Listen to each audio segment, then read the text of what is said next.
Unexpected encounter. Olivia Reed tried to ignore the wheezing sound of her ancient sedan as it navigated the winding desert road.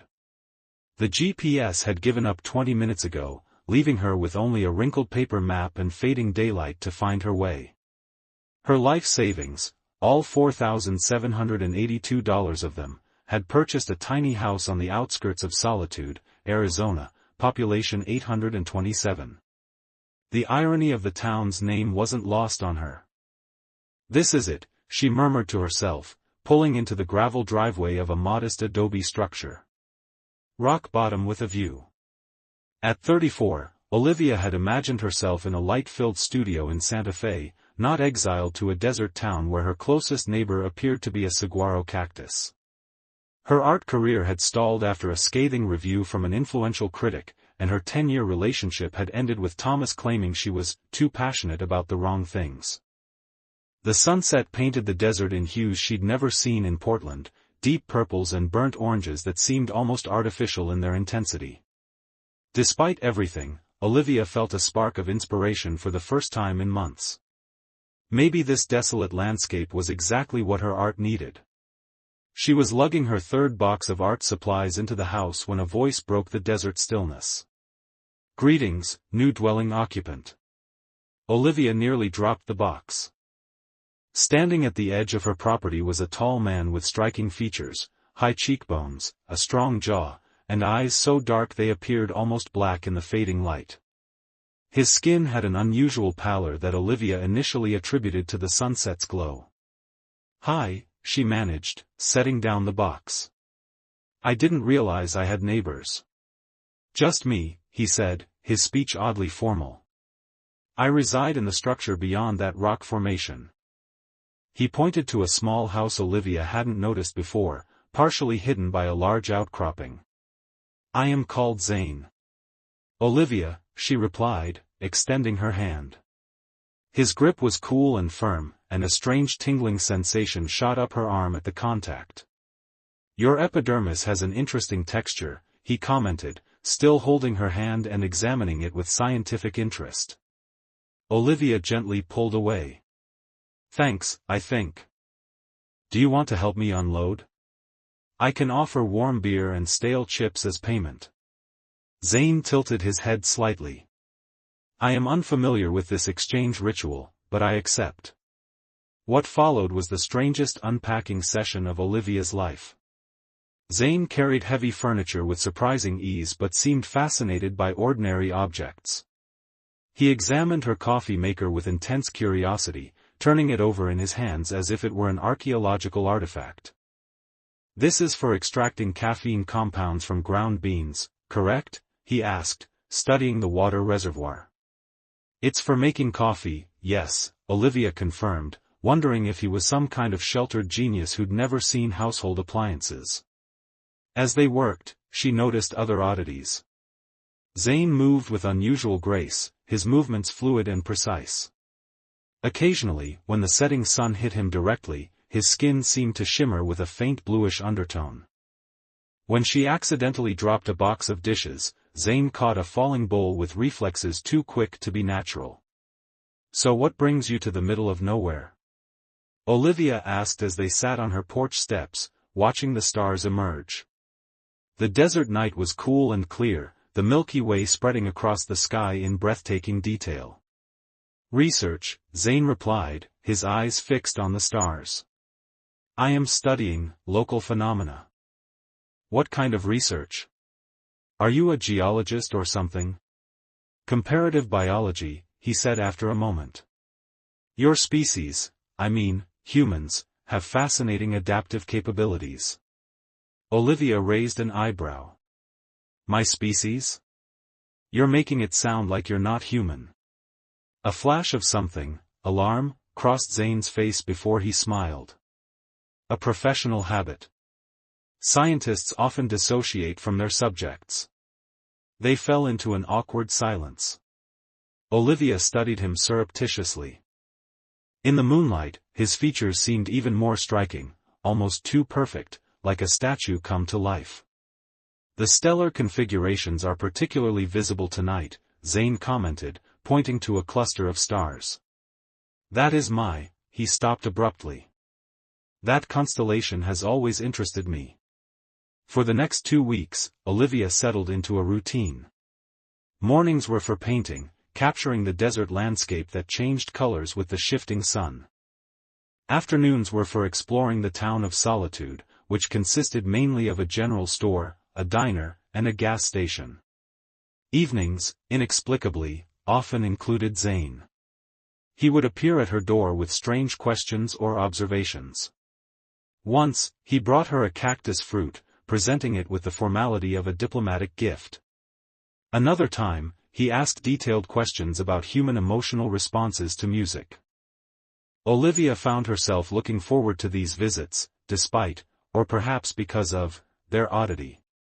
On the 15th day, Olivia was painting on her porch when she heard a crash from Zane's house. Concerned, she jogged over and knocked on his door. No answer. After a moment's hesitation, she tried the handle. It was unlocked. Zane? Are you okay? The interior of his house was sparsely furnished, almost sterile in its simplicity. A strange humming sound came from the back room. Following it, Olivia pushed open a door and froze. The room was filled with equipment unlike anything she'd ever seen. Glowing screens displayed incomprehensible symbols. A floating orb pulsed with rhythmic light. And there was Zane, collapsed on the floor, his skin now unmistakably blue, veins of silver threading across his face. Olivia, he gasped, seeing her. You shouldn't, this isn't. She rushed to his side. What's happening? Are you sick? I need to call an ambulance. No. His hand shot out, gripping her wrist with surprising strength. No human doctors. They can't help. Human doctors? Olivia repeated, the implication hitting her. What are you? Zane's eyes, now a luminous silver, met hers. I think you've already deduced the answer. You're not from around here, she whispered. A significant understatement. He attempted a smile that turned into a grimace of pain. I'm experiencing a biological cycle that wasn't supposed to begin until after my mission concluded. Mission? Olivia helped him to a chair, trying to process what she was seeing. You're an alien. I prefer non-terrestrial researcher, but yes. Zane's breathing was labored, his blue skin now emitting a faint glow. I was sent to study human biology and culture for potential future contact. My species is considering Earth for diplomatic relations. Olivia's mind raced. And this cycle? What exactly is happening to you? It's a biological imperative, Zane explained, his voice strained. Every 7 Earth years, my species requires genetic exchange. Without it, the consequences are unpleasant. So you need to mate, Olivia translated bluntly. Why not go home? No time. The cycle progresses too quickly. And there's something else. His silver eyes locked onto hers. My body has identified you as compatible. That's unprecedented between our species. Me? Why me? Your biochemical signature. Something in your pheromones resonates with my biology. I've been fighting the attraction since you arrived. Olivia stepped back, mind reeling. So those visits, all those questions, were genuine research, yes, but also my attempt to understand this connection. He reached out, then withdrew his hand. I apologize for the deception. I never intended to involve you. And what happens if you don't complete this cycle? Zane's expression grew grim. Increasing pain, neural deterioration, eventually organ failure. My people pride ourselves on control, but this is beyond willpower. Olivia paced the small room, trying to make sense of the situation. An alien. A mating cycle. Compatibility. It was absurd, and yet the evidence was sitting before her, blue skin glowing in the darkened room. I should go, she said finally. I need to think. Of course. Zane struggled to rise. I understand this is overwhelming. I'll attempt to manage my condition with medication. As she turned to leave, Zane called after her, Olivia? Regardless of what you decide, I want you to know that my interest in you extends beyond biology. Your art, your perspective, they've shown me something about humanity that no research could reveal. Outside, the desert night was silent and vast. Olivia stared up at the stars, wondering which one was Zane's home. The question wasn't whether she believed him, the evidence was undeniable.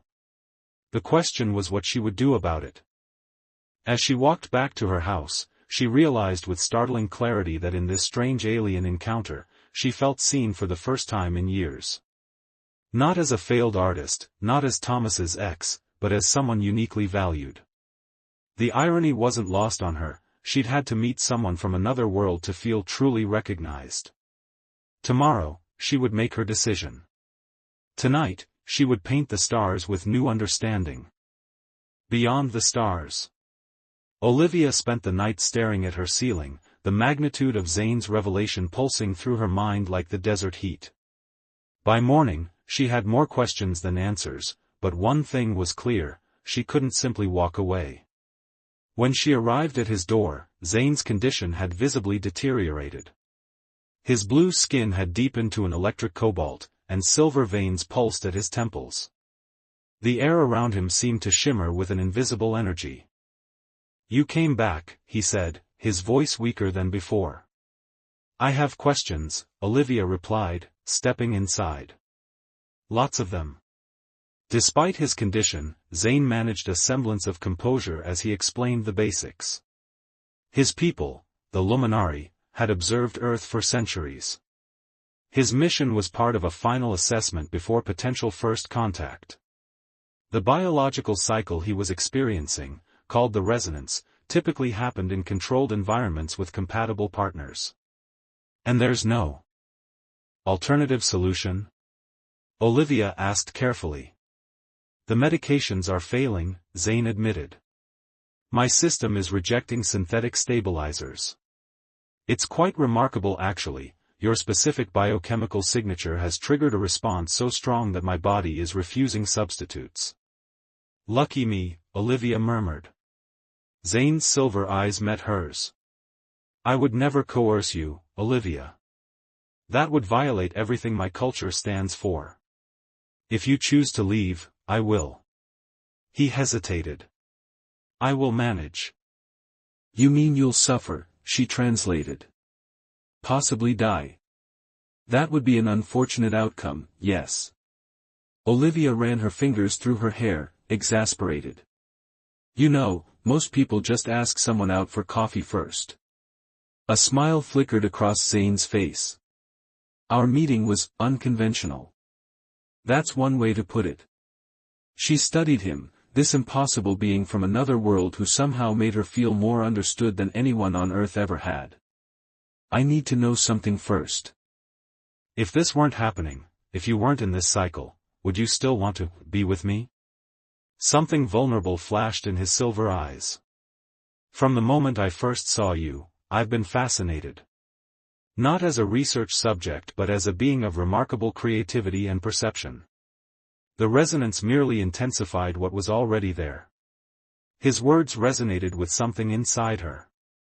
In the past weeks, she'd painted more than she had in years, finding inspiration in their strange conversations and the desert's stark beauty. Something had awakened in her, and it wasn't just the bizarre circumstances. "Okay," she said finally. "I'll help you." Relief washed over his features. "Olivia Reed, you are extraordinary." What followed was unlike anything Olivia could have imagined.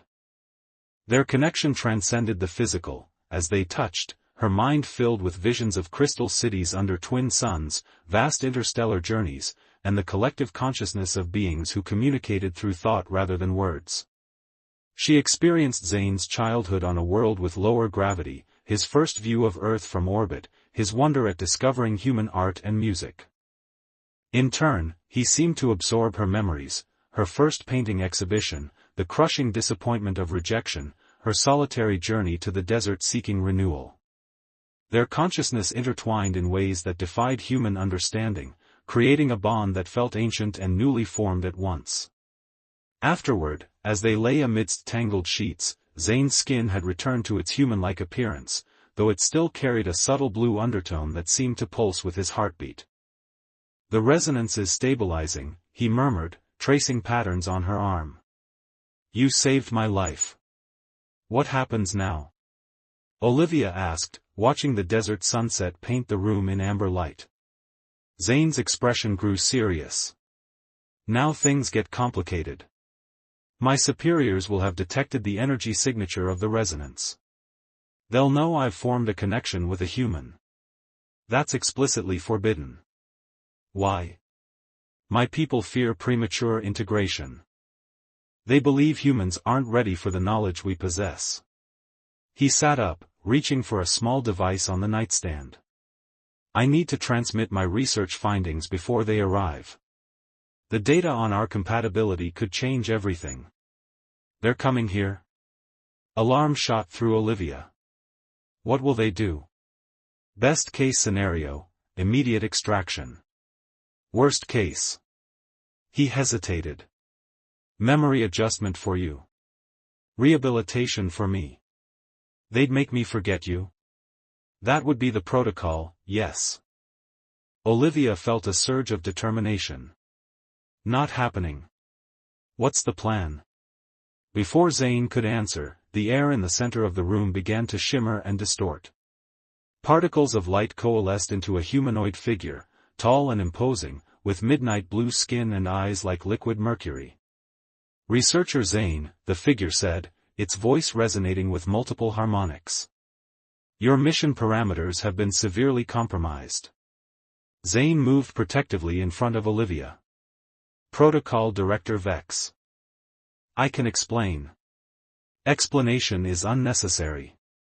The energy signature of an unsanctioned resonance was detected. The human subject must be neutralized, and you will return for evaluation. Olivia stepped forward despite Zane's attempt to shield her. "I'm not a subject to be neutralized. I'm a person who made a choice." The director's mercury eyes narrowed. The human appears confused about its status. "This further demonstrates the danger of your actions, researcher. Prepare for extraction. Memory protocols will commence immediately." Zane's hand found Olivia's, squeezing gently.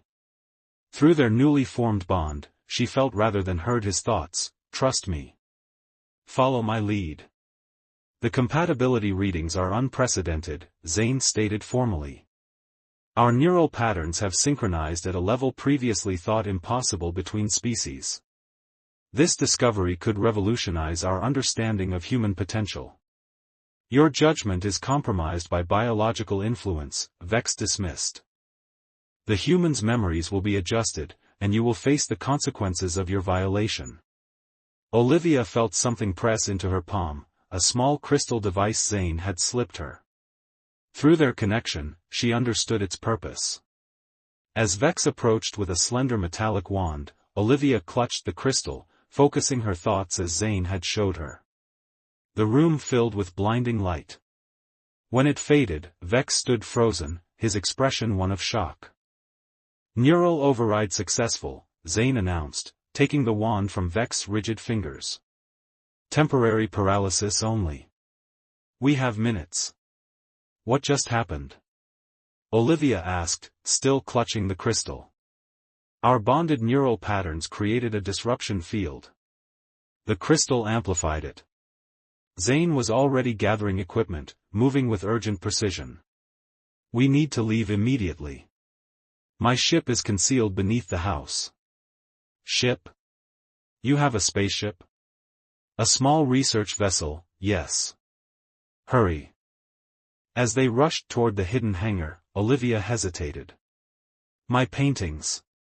"We don't have time," Zane urged, but seeing her expression, he softened. "Which ones?" "The desert series. The ones I painted after meeting you." With a gesture, Zane activated a device on his wrist. The paintings vanished from Olivia's studio, reappearing stacked neatly by the ship's entrance. Molecular transport, he explained at her astonished look. Basic technology. The ship itself was unlike anything Olivia could have imagined, a sleek vessel that seemed to be made of liquid metal, with no visible controls or windows. As they entered, surfaces illuminated in response to Zane's presence. "Where are we going?" Olivia asked as the ship rose silently from its underground hangar. "First, somewhere they can't track us, the mineral deposits in the northern mountains disrupt their sensors. Then," he met her eyes, "wherever you want." "I don't understand. I've violated every protocol. There's no going back for me now." His expression was solemn but not regretful. "The research I've collected, especially the data on our resonance, needs to reach certain progressive factions within my world. They've been advocating for open contact with Earth for decades." "And us?" Zane's hand found hers. "That depends on you. I can't return to my world now, and you." He paused. "I would never ask you to leave everything behind." Olivia looked out as the landscape below transformed from desert to mountains. Her life in solitude had barely begun, yet it already felt like a distant memory. The connection she felt with Zane, the visions they had shared, the understanding that transcended words, was more real than anything she'd experienced before. "I came to the desert to find something," she said finally. "I just didn't expect it to find me first." As the ship settled into a hidden canyon, the first stars began to appear in the darkening sky. The universe suddenly seemed both vastly larger and surprisingly intimate. "What happens now?" she asked. "Now," Zane replied, his silver eyes reflecting the starlight, "we make our own protocol." That night, as they huddled in the ship's soft glow, Zane showed Olivia star maps of worlds she'd never imagined. Through their bond, she experienced the sensations of alien oceans and breathtaking celestial phenomena. In return, she promised to show him Earth's hidden wonders, rainforests and coral reefs, ancient ruins and bustling cities. Their future was uncertain. Vex people would search for them. The knowledge they carried could change two worlds forever. But as Olivia drifted to sleep beneath an alien sky, one thing was clear: sometimes, home isn't a place but a connection. Sometimes, it takes an encounter with the truly foreign to recognize what's been missing all along. In the morning, they would plan their next move. For now, they had this moment, two beings from different worlds, finding in each other something neither had expected: belonging. The desert stretched around them, vast and silent under the stars, a fitting backdrop for the beginning of their cosmic disclosure.